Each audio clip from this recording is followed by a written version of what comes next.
এই হলো চন্দনপুর গ্রাম। এই গ্রামেই বাস করত এক গোয়ালা। নাম ছিল তার হারুন। গ্রামে তার সুনামও ছিল, আবার দুর্নামও। গরু ছিল একটাই, তবে সেই গরুর দুধ গ্রামের সবাইকে দিলেও যেন দুধের কোনো অভাব হতো না তার। এত দুধ জাদু নয়, এ হলো হারুনের চালাকি।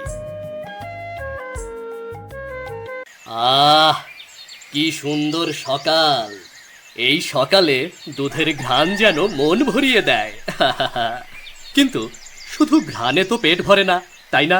কি হলো গো, এত সকালে দার্শনিক হয়ে গেলে যে? দুধের বালতি সামনে রেখে এত গভীর চিন্তা কিসের? চিন্তা তো হবেই গো। এই যে এতগুলো দুধ, এ দিয়ে তো আর সারা মাস চলবে না গো। বাজারের যা অবস্থা, তাতে শুধু দুধ বেচে কি আর সংসার চলে? একটু বুদ্ধিও খাটাতে হয়। বুদ্ধি তো খাটাবেই, বুদ্ধি না খাটালে কি এই দুনিয়ায় টেকা যায়? আর তুমি তো নতুন নও, কত বছর ধরে এই কাজ করছো। তোমার বুদ্ধি নিয়ে কি আর নতুন করে কিছু বলার আছে? ঠিকই বলেছ। এই দেখো আমার বুদ্ধি। এই জল আর দুধ দুটোকে মিশিয়ে দিলে কে ধরতে পারবে বলো? দুধ তো দুধই থাকবে, শুধু পরিমাণটা একটু বাড়বে, আর তাতে আমাদের লাভও বাড়বে। হুম। আরে এত খোলাখুলি কেন কথা বলছো? কেউ শুনে ফেললে তো মুশকিল হয়ে যাবে। পাড়ার লোক তো সব সময় কান পেতে থাকে। আরে বাবা, কে শুনবে? এই ভোরের বেলায় সবাই তো ঘুমে অচেতন। আর শুনলেও কি হবে, প্রমাণ করতে পারবে নাকি? দুধ তো আর কথা বলতে পারে না, নাকি?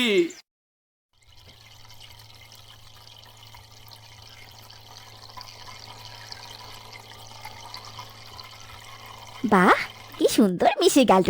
দেখলেই মনে হচ্ছে না যে এতে জল মেশানো হয়েছে। তোমার হাতে জাদু আছে বটে। জাদু তো থাকবেই।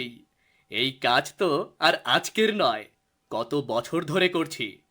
এটুকু জল মেশালে দুধের স্বাদ তেমন আর নষ্ট হয় না, আবার আমাদেরও লাভও বেশি হয়। সবাই খুশি, তো আমরাও খুশি।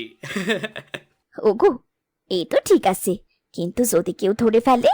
আজ তো নিতাইদের বাড়ি যাচ্ছ। নিতাই তো খুব হিসেবি মানুষ।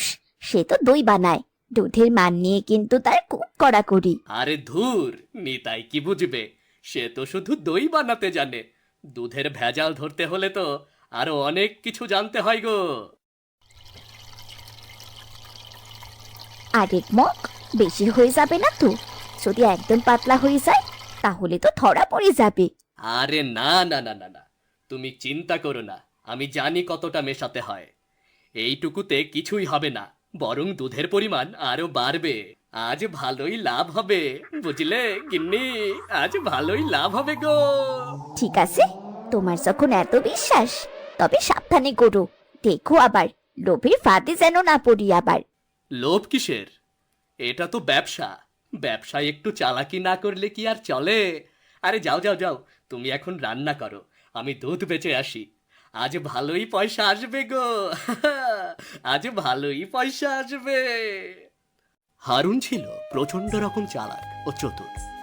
এক গরুর দুধে পানি মিশিয়ে সে গ্রামের অর্ধেক মানুষকে বিক্রি করত।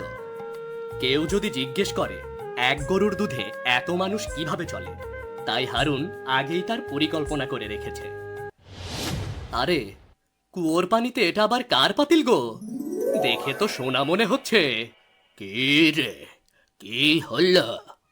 আরে, এই দেখো, এই সোনার মতো পাতিলখানা কুয়োর মাঝে পেলাম। এটা একটা জাদুর পাতিল গো, জাদুর পাতিল।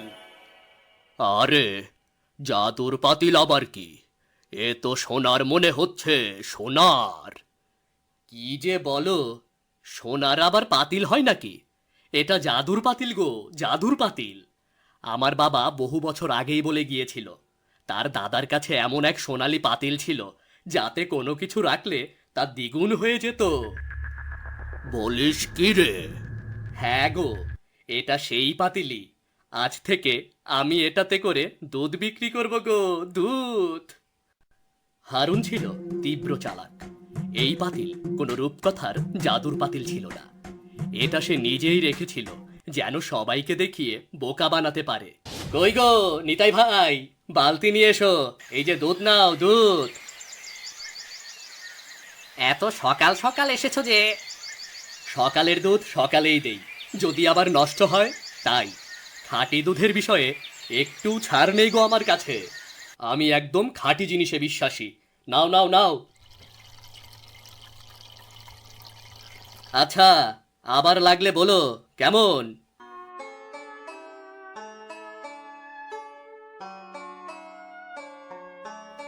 কি হলো গো, দুধটা এমন পাতলা কেন লাগছে? দই তো জমবেই না মনে হচ্ছে। হ্যাঁ গো, আমারও কেমন যেন লাগছে। হারুনের দুধ তো এমন পাতলা হয় না। গতবার তো ভালোই ছিল, এবার কি হলো? আরে বাবা, এ তো জল, দুধে তো জল মেশানো। হারুন কি আমাদের সাথে চালাকি করলো নাকি? জল বলছো কি? হারুন এমন কাজ করবে? বিশ্বাসই তো হচ্ছে না। ওর থেকেই তো সবাই দুধ নেয়। আজকাল সবাই নিজের লাভের জন্য কি যে করে না। আর সবাই তো দুধ নেয়, কিন্তু ওর তো একটাই গরু। এত দুধ এক গরু থেকে কিভাবে আসে? আরে, হারুনের যে জাদুর পাতিল আছে জানো না? আমার তো মনে হচ্ছে অন্য কিছু। যদি জাদুর পাতিল থাকতো তবে ও দুধ কেন দ্বিগুণ করবে? ও দুধ বেচে সেই টাকা দ্বিগুণ করলেই তো বেশি লাভ হবে। বুঝলি তো তাহলে, কোনো জাদুর পাতিল নেই। ওসব বানানো গল্প, যেন কেউ আঙুল তুলতে না পারে। নিতাইয়ের বউ ছিল ভীষণ বুদ্ধিমতী। তার কথা শুনে নিতাই বুঝতে পারে আসলেই হারুন জাদুর কলসের নামে সবাইকে বোকা বানাচ্ছে। তাহলে এখন কি হবে? এতগুলো দুধ নষ্ট হয়ে গেল, দই না হলে বাজারে কি বেচবো? হারুনকে জিজ্ঞেস করতে হবে সে কেন এমন করলো। তাকে এবার জবাব দিতেই হবে। জিজ্ঞেস করে আর কি হবে? সে তো অস্বীকার করবে, বলবে আমি তো ভালো দুধই দিয়েছি। তার চালাকি তো আর সে নিজে স্বীকার করবে না, তাই না? স্বীকার না করুক, এই শাস্তি সে নিজেই পাবে। প্রকৃতির বিচার বড় কঠিন। যেমন কর্ম করে তার ফলও ঠিক তেমনি পায়।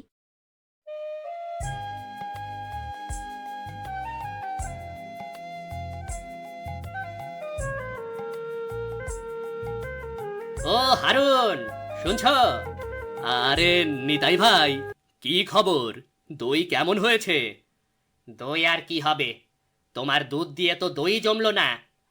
দই জমলো না? সে কি কথা গো? আমার দুধ তো সব সময় ভালো হয়। কি হয়েছে সেটা বলো তো। কি হয়েছে? দুধে জল মেশানো হয়েছে? এত জল মেশালে কি আর দই জমে? আরে ছি ছি ছি ছি ছি, কি বলছো তোমরা? আমি দুধে জল মেশাবো? আমি তো জীবনে এমন কাজ করিনি। তোমরা আমাকে ভুল বুঝছো কিন্তু। ভুল বুঝছি না হারুন, আমরা তো আর বোকা নই। দুধের মান আমরা বুঝি। এই দুধ দিয়ে দই জমেনি, এর মানে একটাই, তুমি জল মিশিয়েছো। আরে না না না না না না, আমি এমন কাজ করিনি। হয়তো তোমাদের দই বানানোর পদ্ধতিতেই কোনো ভুল হয়েছে। আমার দুধ একদম খাঁটি ছিল। আর আমার দুধ আমি জাদুর পাতিলে রাখি, এতে কোনো ভেজাল নেই। দেখেছো, ঠিকই বললাম। ও স্বীকার করবে না, আর সব সময় সেই জাদুর পাতিলের বাহানা দেবে, বুঝলে তো? ঠিক আছে হারুন, তুমি যখন মানছো না তখন কি আর বলবো। এই শাস্তি তুমি নিজেই পাবে। প্রকৃতির বিচার বড্ড কঠিন, বুঝলে? সে দেখা যাবে। হারুন কিছুতেই নিজের কথা স্বীকার করল না। সে জাদুর পাতিলের গল্প শুনিয়ে সবাইকে বোকা বানাতে থাকলো। কিন্তু বেশ কিছুদিন পর হারুনের একমাত্র মেয়ে মিনু ভীষণ অসুস্থ হয়ে পড়ল। কি হলো গো? মেয়ে তো জ্বরই কমছে না, সারাটা দিন ধরে কাঁপছে। ডাক্তার ডাকতে হবে তো। হ্যাঁ গো, জ্বর তো খুব বেশি। আমি ডাক্তার বাবুকে ডেকে আনি। আর দেরি করা ঠিক হবে না, একদমই ঠিক হবে না।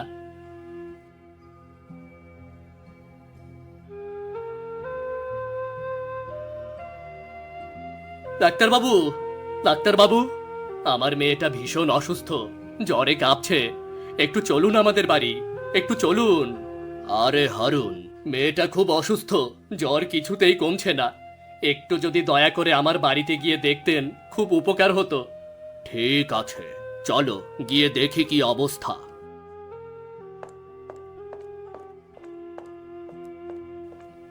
জ্বর তো বেশ ভালোই। আমি কিছু ওষুধ দিচ্ছি, এগুলো নিয়মিত খাওয়ালে ঠিক হয়ে যাবে। আরে রে রে রে, এ কি করছেন ডাক্তার বাবু? ওষুধে জল মেশাচ্ছেন কেন?